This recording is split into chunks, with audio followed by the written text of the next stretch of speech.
Marcy Doderer is the CEO of Arkansas Children. She's always one of our go-to experts on healthcare and its impact on Arkansas. Welcome back to the program. Thank you. Always good to have you with us. Glad to be here. Thank you. You've been talking to your staff a lot lately because I've had portions of a speech shared with me, and I want to cover some of that because you laid out a vision for how you think healthcare professionals need to get more engaged in healthcare policy and politics. Yes. You mentioned the ABCs of healthcare: access, benefits, and coverage. Do we have all that in Arkansas?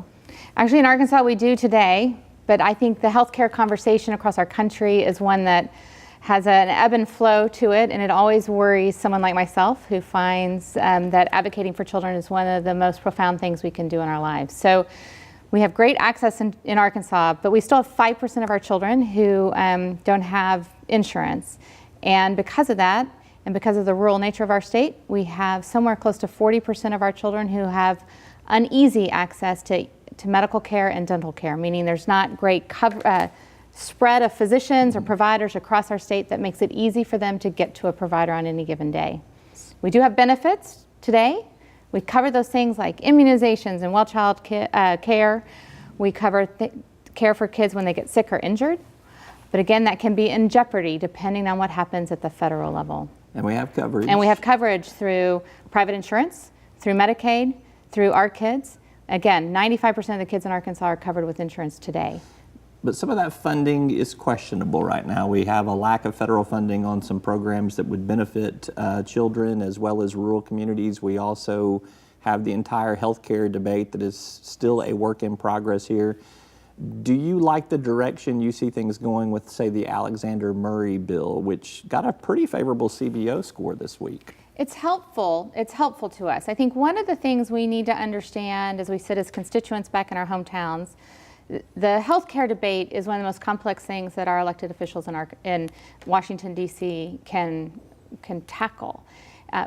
Parts of the Affordable Care Act are not working, and we've got to try to get to those, the insurance markets, and trying to understand how we fix it. What we in healthcare don't want to see happen is just a complete erasing of the progress we've made in recent years for coverage and benefits for folks. So you'd be opposed to 50 states of health care coverage, which tends to be what we see some of the conversation in Washington right now. That doesn't play with you? It's challenging for a regional player like Arkansas Children. So yes, we are the only children's health system in the state of Arkansas, and the bulk of our kids are Arkansans, but not all of our kids are Arkansans. So we every day take care of kids from Missouri, Oklahoma, Texas, Louisiana, and Tennessee.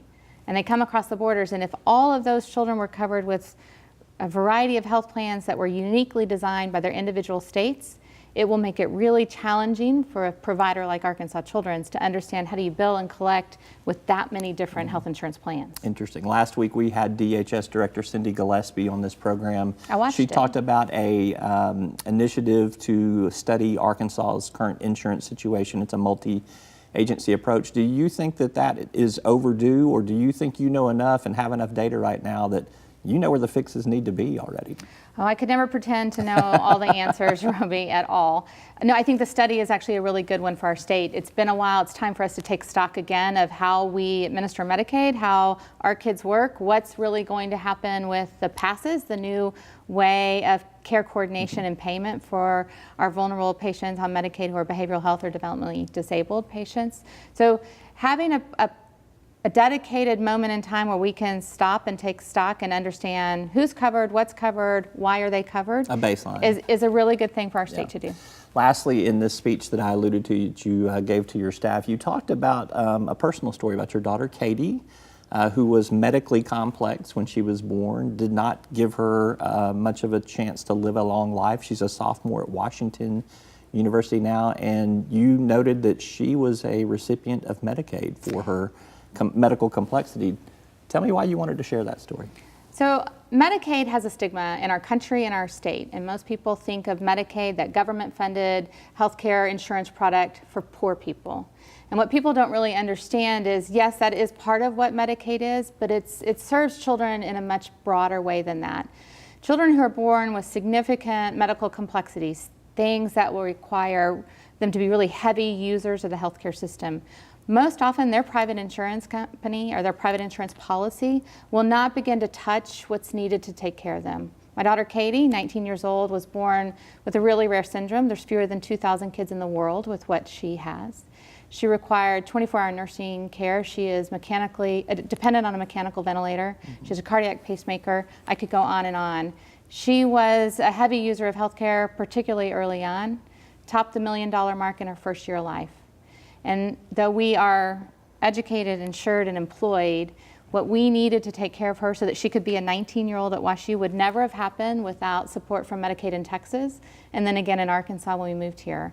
And there are probably about 2 million kids in our country who are like Katie, primarily covered through a private insurance product through their parent's employer or on the market. But that insurance plan will never provide the benefits and the support they need, and they carry Medicaid cards. And so I use that story just to help educate that we should never try to put a single face on a program like Medicaid. Yeah. It's not just a poor minority patient from rural Arkansas. It could be a child like Katie who has a mom like me. Yeah, it's a powerful story. Thank you for sharing it. And as always, thanks for being here with us. Glad to be here. Thanks for letting us talk. And we appreciate you tuning in too. That is all for today's program. Check out talkbusiness.net for more interviews and more polling like you've seen earlier in the show. I'm Roby Brock. We'll see you next time.